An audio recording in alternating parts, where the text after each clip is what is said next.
आप सभी को जय श्री कृष्णा, राधे राधे। तो आज फिर सुनाते हैं लड्डू गोपाल की एक ज्ञानवर्धक सत्य लीला कथा, जिसके माध्यम से आपको बहुत कुछ सीख मिलेगी। तो आप भी अगर लड्डू गोपाल की सेवा करते हैं तो ये वीडियो फुल वॉच जरूर करिएगा। यदि कोई आपकी जानकारी में कोई लड्डू गोपाल की सेवा कर रहे हैं तो उन तक ये वीडियो जरूर शेयर करिएगा, जिससे कि उनसे भी कोई जाने अनजाने कोई त्रुटि ना हो। तो ये जो सत्य घटना है ये अनीता जी ने शेयर की है। अनीता जी मेरठ में रहती हैं और अनीता जी लड्डू गोपाल की भक्त हैं, मतलब लड्डू गोपाल की सेवा कर रही हैं।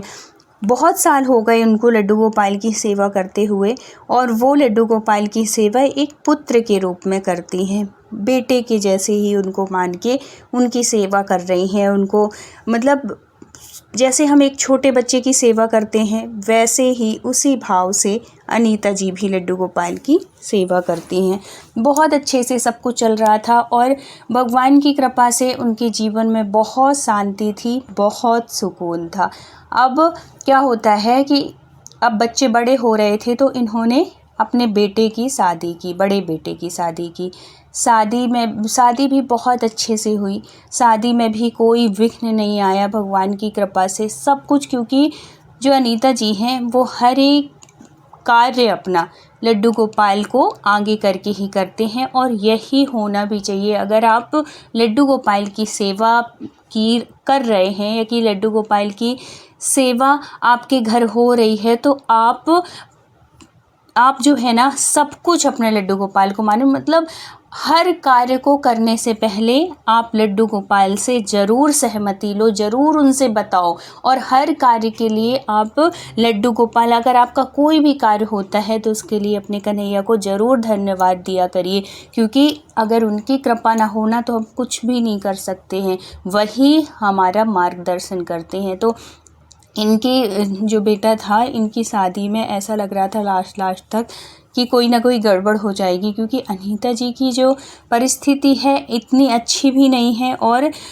अब देखो, ज़रूरी नहीं है कि जो लड़की वाले हों सिर्फ उसी को बस हर चीज़ देखना पड़ता है, लड़के वालों को भी हर एक चीज़ का ध्यान रखना पड़ता है। और अब है तो सोना इतना महंगा हो गया है कि अगर आप जितना दहेज मिल रहा है उससे भी ज़्यादा सोना देना पड़ रहा है ना, ये सब चीज़। और फिर उसके साथ साथ आपके घर में मेहमान आएंगे, सबको हर एक चीज़ का तो ध्यान रखना।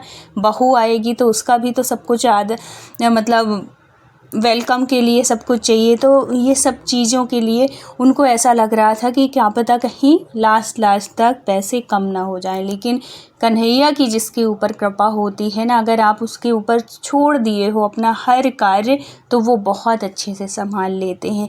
ऐसे ही किया भगवान ने, ऐसे ही मतलब कि इनको उम्मीद नहीं थी, जिन से उम्मीद थी उन्होंने अपने हाथ खड़े कर लिए, और जिससे उम्मीद नहीं थी वो खुद आके इनके हाथों में 50,000 रुपये दे के गई कि दीदी ये हमारी तरफ से है, जब भी आपके पास हो। देखो, कोई भी आज के टाइम पे ना, कोई अगर 1,000 रुपये भी देता है तो वो भी लेने की उसमें कि आज हमने तुम्हारी ज़रूरत में पूरी कर दी, कल जब भी हो तो तुम हमको दे देना। तो ऐसे ही, लेकिन अगर मुसीबत के टाइम पे कोई हमें 10 रुपये भी दिए ना, उसकी भी बहुत वैल्यू होती है। तो अनीता जी जो थी वो बहुत, मतलब अंदर से उनको लग रहा था कहीं कम ना जाए, कहीं कम ना जाए। तो इस तरीके से भगवान स्वयं प्रकट होके ना कोई कार्य नहीं करते हैं, माध्यम बनाते हैं। हम किसी भी माध्यम से हमारे पास अगर कोई सहानुभूति आती है या कि कोई मदद करने आता है तो उसके लिए भी बहुत धन्यवाद देना चाहिए, क्योंकि ये कृपा होती है हमारी कन्हैया की कि अगर हम परेशान हैं, किसी मुसीबत में हैं और कोई सामने से आके वो शख्स आ जाता है जो कि हम सोचते भी नहीं हैं और जिसकी उम्मीद नहीं होती है, तो इसके लिए भगवान को हमेशा धन्यवाद दीजिए। अब बड़े अच्छे से सब कुछ हुआ, शादी हुई, किसी तरह की कोई कमी नहीं रही। बहुत दिल खोल के अनीता जी ने शादी की, बहुत अच्छे से, क्योंकि पहला बड़ा बेटा था और पहली बहू आनी थी, तो बहू के आने की खुशी भी बहुत होती है। तो बहू आई, सब कुछ बहुत अच्छे से था। भगवान की कृपा से, लड्डू गोपाल के आशीर्वाद से बहू भी बहुत अच्छी मिली। मतलब जैसा उन्होंने उनको आज के टाइम को देख के डर भी लगता है कि क्या पता भाई बहू कैसे आ जाए। अगर बहू अच्छी आ गई ना घर में और सास के साथ उसका तालमेल बन रहा है तो मतलब वो घर जो है बहुत अच्छे सुकून से उन घर के लोगों की ज़िंदगी व्यतीत हो जाती है। लेकिन अगर बहू दुष्ट आ गई या कि सास और बहू की बन नहीं रही है तो घर में मतलब ये समझो कि कलह अशांति छा जाती है। तो भगवान की कृपा से, लड्डू गोपाल के आशीर्वाद से इनकी बहू भी बहुत अच्छी थी और दोनों सास बहू में प्रेम भी था और होना भी यही चाहिए। देखो सास को भी ये मानना चाहिए कि आज की लड़की है, अभी अभी वो शादी होके आई है, अगर कोई गलती हो भी रही है कुछ, क्योंकि देखो आज के टाइम की लड़कियां हैं पढ़ी लिखी सब होती हैं, इतना घर गृहस्थी का काम किसी भी लड़की से नहीं आता है। लेकिन अगर हम मिल के काम करते हैं, अगर उससे कोई त्रुटि हो भी जाती है और हम उसको डांट के नहीं बल्कि उसी बात को अगर प्रेम से कह के समझाते हैं ना तो उसको भी समझ में आता है और उसको भी लगता है कि मम्मी कितने अच्छे से बोल दी, अब मैं ये गलती दोबारा नहीं करूँगी। बच्चे को, बहू को ध्यान इस बात का रहता है ना। और वही चीज़ अगर उसने अनजाने में भी अगर उससे गलती हो गई और आप बिल्कुल उसके ऊपर चढ़ बैठो और इतना डांटो और माँ बाप को बोलो कुछ नहीं सिखाया है, कुछ संस्कार नहीं दिए, ये है वो है। सबसे बड़ी गलती ये होती है ससुराल वालों की, जो कि लड़की को ना डांटते हैं वो ठीक है लेकिन उसके घर तक पहुंच जाते हैं, उनके माँ बाप के ऊपर पहुंच जाते हैं कि माँ बाप ने कोई संस्कार नहीं। भाई लड़की है, अभी अभी शादी होके आई है, ठीक है उससे नहीं आता है, सीख लेगी, रहते रहते सीख जाएगी। तो भगवान की ऐसे घरों में बहुत कृपा होती है, बहुत आशीर्वाद समझो आप कि आपके ऊपर बहुत कृपा है। अगर आपकी और आपकी बहू की या बहू और सास की बहुत अच्छे से बन रही है तो दोनों में बॉन्डिंग बहुत अच्छी है, तो ये बहुत कृपा की बात होती है। ऐसे ही था इन दोनों के बीच में, बहुत ही अच्छे से चल रहा था, सब कुछ था। और ये जो थी ना अनीता जी, लड्डू गोपाल को तो अपने बेटे जैसे मानती थी, तो उनको बहुत अच्छे, मतलब जैसे हम एक परिवार के सदस्य के लिए थाली लगाते हैं वैसे ही थाली ये अनीता जी लगाती थी अपने लड्डू गोपाल के लिए। और वही थाली, और ये बहुत अच्छी बात लगी उनके मतलब जब उन्होंने बताया ना, बोले कि जब वो जैसे थाली आती है ना तो जो पुराने ज़माने में जैसे होता था, मतलब पुराना ज़माना भी नहीं, अभी से कुछ साल पहले, ये समझो कि 15 साल पहले की बात है, जब हमारे जैसे बब्बा लोग खाना खाते थे, पापा चाचा सब लोग बैठते थे तो पटा रख के थाली जाती थी ना, पहले पटा रखा जाता था, पटा पानी रखा जाता था, पटा बिछाए जाते थे, फिर सब लोग मतलब जो बैठकी होती थी बैठकी में बैठते थे और पटा सामने रहता था और फिर पटे में थाली रख जाती थी, है ना, बहुत अच्छा लगता था। घर के सभी लोग ऐसे बैठते थे सब, और घर की जो बेटियां होती थी, हम लोग जो होते थे, मम्मी चाची लोग खाना बनाती थी और दादी वहाँ पे बैठ जाती थी बातचीत करने के लिए।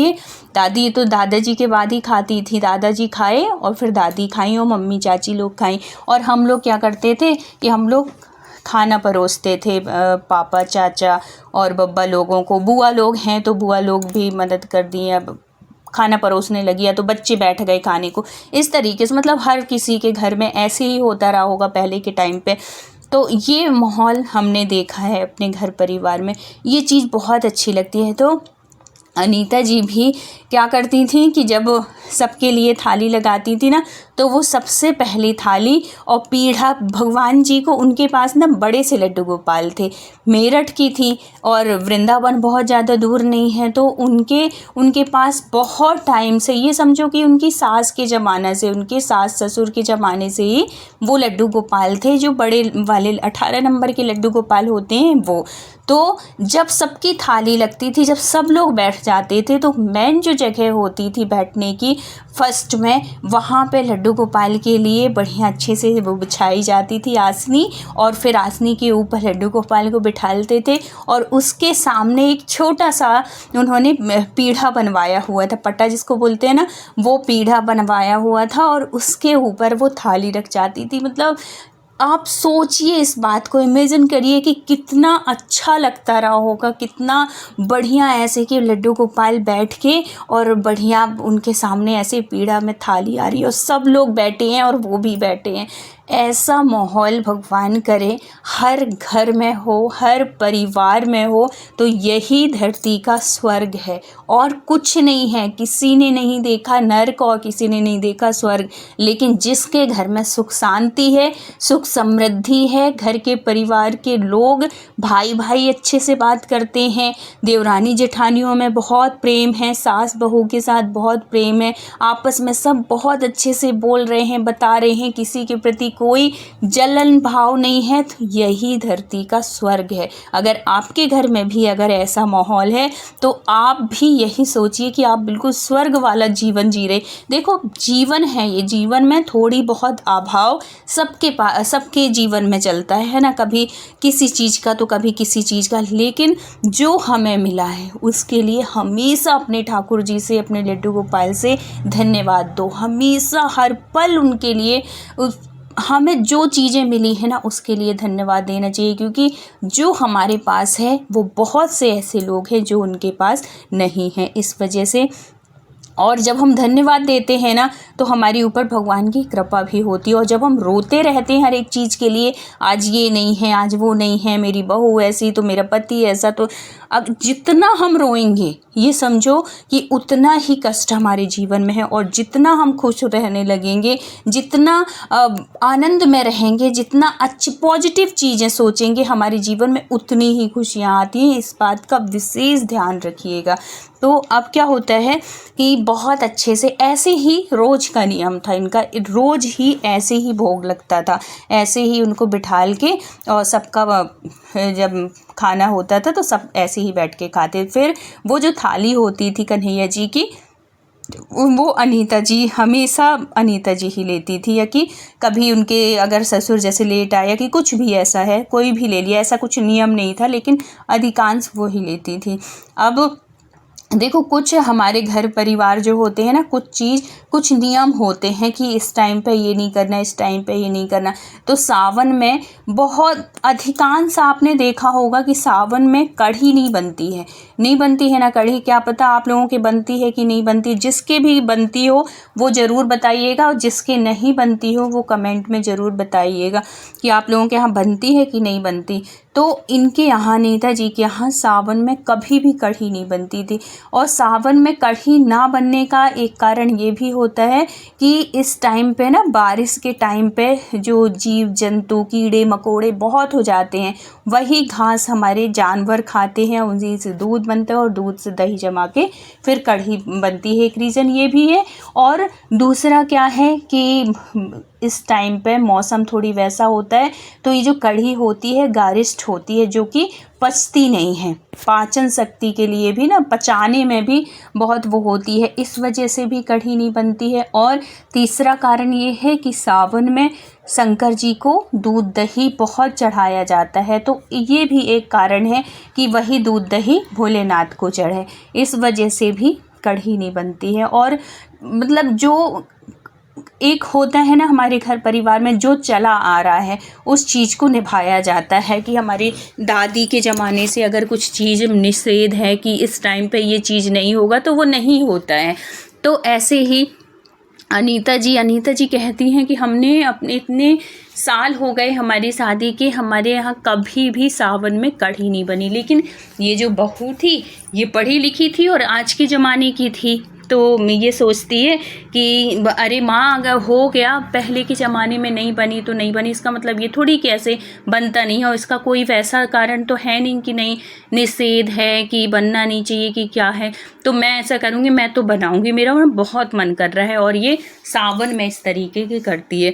सास ने, अनीता जी ने बोला कि नहीं बेटा, अब देखो जो चीज़ मना है उस चीज़ को मत वो करो, रहने दो, फिर खा लेना कुछ दिन। अभी कुछ दिन पहले ही तो, सावन लगने के एक दिन पहले ही तो मैंने बनाई थी ना, तो अभी ही तो कुछ टाइम ही तो हुआ है, फिर खा लेना। बोले नहीं माँ, मेरी बहुत इच्छा हो रही है कढ़ी खाने की और मैं तो बनाऊँगी, ऐसे करके। तो सास भी चलो मान जाती है कि चल भाई, जिद कौन करे, कौन फिर ना यही चीज़ हो जाता है कि बड़े बूढ़े फिर ये सोचने लगते हैं कि चल ठीक है, जो करना हो वो कर। ये सोच के वो कह देती हैं कि ठीक है बना ले, वैसे निषेध है, नहीं बनती है हमारे यहाँ। लेकिन नहीं मानी बहू, चलो ठीक है। अब उसने बना तो ली कढ़ी, लेकिन जैसे ही भोग लगाने के लिए वो करती है बहुत अच्छे से। और इनके घर में एक चीज़ बहुत अच्छी थी कि जब से क्या, इनके तो मतलब पुश्तें चली आ रही हैं लड्डू गोपाल की सेवा करते हुए, ब्राह्मण परिवार था। तो इनके जो ससुर थे, इन्होंने भी लहसुन प्याज कभी इनके घर में नहीं आती थी, क्योंकि पंडित थे, पूजा पाठ वाले थे, धर्म कर्म वाले थे, तो इनके घर में कभी लहसुन प्याज नहीं आई। और वैसे ही आज भी चला आ रहा है, पूजा पाठ, रामायण, सब कुछ इनके घर में नियम से होता था। तो लहसुन प्याज तो बनती नहीं थी, लेकिन भगवान की कृपा इतनी अच्छी थी कि बहू जो आई, बहू भी बहुत समझदार थी। कुछ दिन तक तो उसको लगा लहसुन, क्योंकि वो खाती थी अपने मायके में, उसके यहाँ वो भी ब्राह्मण थी, लेकिन ऐसा होता है ना कि बहुत से लोग खाते हैं, नहीं मानते, उनके यहाँ भी लड्डू गोपाल की सेवा होती है। लेकिन जो उनकी मम्मी हैं वो ऐसा कि पूरा एक बच्चे के रूप में और है तो हम पूरी थाली लगा के भगवान को परोस रहे हैं भोग लगाने, ऐसा नहीं होता था। उनका दूध, ड्राई फ्रूट्स रख दिए या कि फल फूल मेवा, इस तरीके से वो भोग लगाती थी, जैसे उन्होंने शुरू से किया था वैसे ही। तो इनके यहाँ खाना का भोग लगता नहीं था, तो इतना निषेध था नहीं। लेकिन यहाँ पे तो प्रॉपर लड्डू गोपाल को, आपकी रसोई में जो भी बनेगा तो वो सबसे पहले लड्डू गोपाल को भोग लगेगा। इसी वजह से इनके घर में लहसुन प्याज नहीं आती थी और खाते नहीं थे कोई, इस वजह से। तो लेकिन बहू बहुत अच्छी थी, समझदार थी, तो मान गई, उसने जिद नहीं की कि नहीं खाना। क्योंकि सास ससुर ने बोल दिया था कि बेटा अगर तेरी बहुत इच्छा होती है तो तू बाहर से बेटे के साथ चली जाया कर, बाहर जाके खा लिया कर, लेकिन घर में नहीं बनती तो उसके लिए कभी जिद मत करना। तो चलो, बहू भी एक तरीके से खुश हो गई कि इसी बहाने मुझे हर हफ्ते मेरे जो हस्बैंड हैं वो ले जाएंगे। हस्बैंड ने भी बोल दिया कि हाँ चल मैं तेरे को ले जाया करूँगा लास्ट वीक में, ऐसे वो करके ले जाने के लिए उसने भी बोल दिया। वो भी मज़े से जाने लगी खाने, कोई किसी तरह की दिक्कत नहीं थी। लेकिन जब ये यहाँ पे जिद करती है कि नहीं मुझे कढ़ी बनाना है, और तो क्या करें, अब सास भी मान जाती है। तो ये भोग लगाने के लिए जैसे करती है, पूरी थाली लगाती है, जैसे डेली का नियम था जो भगवान को भोग लगता है दोपहर का, तो उसमें बहुत अच्छे से थाली परोसती है, कढ़ी चावल पूरी थाली लगाती है, सब्जी रोटी पापड़ अचार जो भी था सब कुछ थाली में रखी। और भगवान को ले जाने के लिए जैसे करती है, तो जो कढ़ी की जो कटोरी थी ना, कैसे धक्का लगा, कैसे क्या हो कि पूरी थाली में सब सामान रखा है, लेकिन कढ़ी की कटोरी पलट जाती है। तो जब ये वो होता है तो सास को तुरंत लगता है कि देख मैंने कहा था ना कि कढ़ी का भोग नहीं लगता है हमारे यहाँ सावन में, लेकिन तू मानी नहीं। तो वो फिर भी एक वो दे देती है कि अरे माँ लग गया धक्का, मेरा लग गया होगा, ये कि कुछ है, इसका मतलब ये थोड़ी है कि वो लड्डू गोपाल खाएंगे नहीं, लग गया मेरा, गलती से हो गई। अब वो दूसरी थाली लगाती है भोग की और दूसरी कटोरी में कढ़ी रखती है। जैसे ही भगवान का भोग लगाती है वहाँ पे रखती है थाली, उसमें सब में तुलसी डालने के लिए वो करती है, तुलसी लेके आती है, सब में डालती है कि कढ़ी जो थी उसमें मक्खी गिर जाती है। अब ये दूसरी बार हुआ, तो अब ये अपनी सास से नहीं बताती कि कढ़ी में मक्खी गिर गई। अब ये कटोरी को धीरे से अलग करती है और तीसरी बार ये फिर कढ़ी की कटोरी भरती है और भोग लगाने के लिए जैसे ही करती है कि उसमें फिर कुछ ऐसा होता है, धक्का लगता है कि क्या, कि वहीं पे गिलास रखी हुई थी भगवान के पानी की, पटे के पास पानी की गिलास रखी हुई थी, तो वो ऐसे धक्का लगता है जैसे आचमन करते हैं ना भगवान का भोग लगाते हैं, तो जैसे ही उसने वो किया वैसे ही वो हाथ का धक्का लगता है कि वो गिलास का पानी कढ़ी में गिर जाता है। तो देखो इस तरीके से जो हमारे कन्हैया है ना, ऐसे संकेत देते हैं, जो जब हम उनकी सेवा करने लगते हैं ना तो वो हमारे घर में मूर्ति नहीं रहते, वो प्रत्यक्ष हो जाते हैं हम,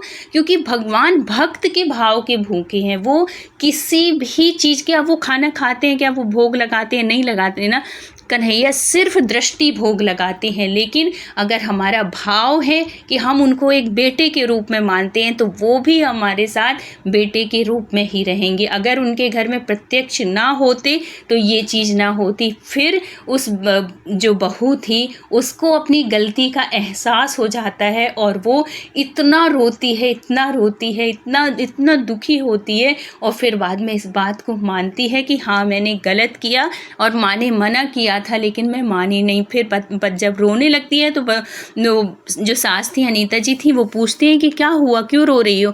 तब उसने बताया कि माँ आपने मना किया था लेकिन मैंने दूसरी बार मक्खी पड़ गई, मैंने फिर भी तीसरी बार रखी तो तीसरी बार में पानी गिर गया। तब वो सास जो थी वो बहुत समझाती है कि देख बेटा, कन्हैया जो अपने हैं ना वो बिल्कुल प्रत्यक्ष हैं, उनको कभी मूर्ति मान के नहीं करना। और जो हमारे बड़े बूढ़े जिस चीज़ के लिए मना करते हैं ना, जो परंपरा है, जो हमारे रीति रिवाज है, उस चीज़ को ज़रूर मानना चाहिए। तो हमारे कन्हैया उस चीज़ को नहीं स्वीकार कर रहे थे। नहीं तो तुम्हारी देखो थाली में तुमने सब कुछ रखा है, सब्जी भी रखी है, सब कुछ रखा, लेकिन किसी में ना तो मक्खी गिर रही थी ना तो वो चीज़ गिर रही थी। और हो किसके साथ रहा था? कढ़ी के साथ। मतलब वो भी चाह रहे हैं कि नहीं तुम इसका भोग मत लगाओ। तो इसलिए जो है आपके घर में परिवार में रीति रिवाज उनको ज़रूर मानिए, अपने बड़ों की बातों का विशेष ध्यान रखिए, उस बात को माना करिए। तो फिर बाद में उसको इस गलती का एहसास होता है, वो क्षमा मांगती है। और कन्हैया तो हैं ही अपने इतने प्यारे कि वो सबकी गलतियों को माफ़ करते हैं अगर कोई उनसे माफ़ी मांगता है। तो अगर वीडियो अच्छा लगा हो तो प्लीज़ लाइक शेयर और सब्सक्राइब करिएगा।